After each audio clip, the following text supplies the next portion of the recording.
گزارش ہے کہ ویڈیو کو لاسٹ تک دیکھیں تاکہ بات پوری طرح سمجھ میں آئے۔ جمعہ کی نماز فرض ہے یا واجب؟ جمعہ کی نماز واجب ہے مگر ادا بطور فرض کی جاتی ہے۔ سمجھ رہے ہیں؟ یہ ٹیکنیکل چیز ہے، اس کو ایک ڈیفائن کرنا تھوڑا ٹائم لگے گا اس میں۔ تو کیا کرنا ہے آپ نے، جب آپ جمعہ پڑھ رہے ہوتے ہیں نا تو گویا فرض ہی پڑھ رہے ہیں، آپ فرض سمجھ کے ہی پڑھا کریں اس کو۔ مفتی صاحب میں نے آپ کے بیاہوں سے بیانات سنے لیکن میرا دماغ صحیح کام نہیں کرتا، آپ دعا فرمائیں کہ دماغ صحیح کام کرے۔ کیوں نہیں کام کر رہا، وجہ اس کی سوچیں، کسی ماہر نفسیات سے رابطہ کریں۔ اگر کوئی فزیکلی دماغ میں کوئی مسئلہ ہے تو بادام کھائیں، ٹھیک ہے نا، یعنی میڈیکلی کوئی مسئلہ ہے تو بادام کھائیں، اور اگر ویسے کوئی مسئلہ ہے تو بتائیں۔ لوگ آپ پہ طنز کرتے ہیں کہ دنیا ترقی کر کے چاند تک پہنچ گئی اور آپ ابھی تک شادی کرنے اور بچے پیدا کرنے میں ہی لگے ہوئے ہیں۔ جو دنیا چاند پہ پہنچی ہے ان کے اماں ابا نے شادی کی تھی، پھر وہ سائنسدان پیدا ہوا تھا تو وہ چاند پہ پہنچا تھا۔ نیل آرم اسٹرانگ کے ابا اماں اگر شادی نہ کرتے اور یہ کہتے کہ ہم چاند پہ پہنچیں گے، شادی نہیں کریں گے، تو وہ چاند پہ نہیں پہنچتے۔ اور آرم اسٹرانگ اگر شادی کر کے بچے پیدا کر کے 4-6 سائنسدان اور نکال دیتا تو مریخ تک پہنچ رہے ہوتے۔ انگریزوں میں سائنسدان کی سائنس اس کی موت کے ساتھ ہی ختم۔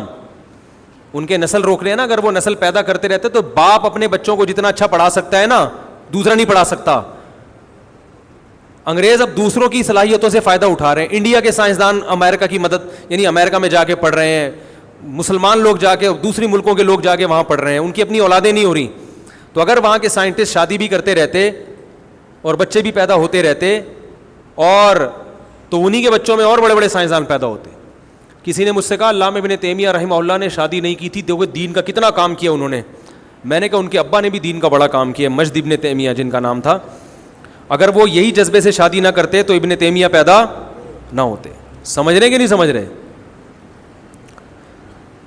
یہ تو ایسا ہی ہو گیا نا، لوگ دیکھو شادی تو آپ کی باڈی کی ریکوائرمنٹ ہے۔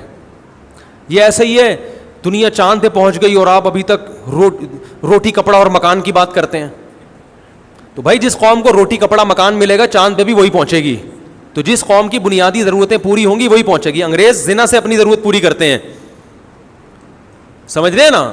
اگر ان کے یہاں زنا پر بھی پابندی لگا دے وہ پھٹ جائیں گے، ہلاک ہو جائیں گے، وہ کہیں گے جاؤ ڈپریشن کے مریض بن جائیں گے۔ ان کے یہاں زنا الاؤ کر دیا، تو اس وجہ سے ان کی جسمانی ضرورت پوری ہوتی رہتی ہے، تو پھر وہ پڑھائی میں بھی دل لگتا ہے، ہر جگہ دنیا میں ترقی کرتے ہیں۔ لیکن ان کا معاشرہ اخلاقی لحاظ سے تباہ ہو گیا۔ تو اسلام کہتا ہے بھائی آپ کی باڈی کی ریکوائرمنٹ بھی پوری ہونی چاہیے، لیکن معاشرے کی ریکوائرمنٹ بھی پوری ہونی چاہیے۔ معاشرے کی ریکوائرمنٹ یہ کہ زنا نہ ہو، نکاح ہو۔ تو اس لیے اسلام نے جلدی شادی کی بھی ترغیب دی، زیادہ شادیوں کی بھی ترغیب دی، تاکہ آپ کی جو جسمانی ریکوائرمنٹ ہے وہ بھی پوری ہو۔ تو جو آدمی کی جسمانی ریکوائرمنٹ پوری ہوتی ہے وہ زیادہ اچھے طریقے سے کام کرتا ہے، اس کا دماغ زیادہ فریش رہتا ہے۔ سمجھ رہے کہ نہیں سمجھ رہے؟ تبھی میں یونیورسٹیوں میں پڑھنے والے طلبہ سے کہتا ہوں شادی کر لو تو پڑھائی میں دل زیادہ لگے گا، ورنہ آنکھ مٹکوں میں زیادہ ٹائم ضائع کرو گے۔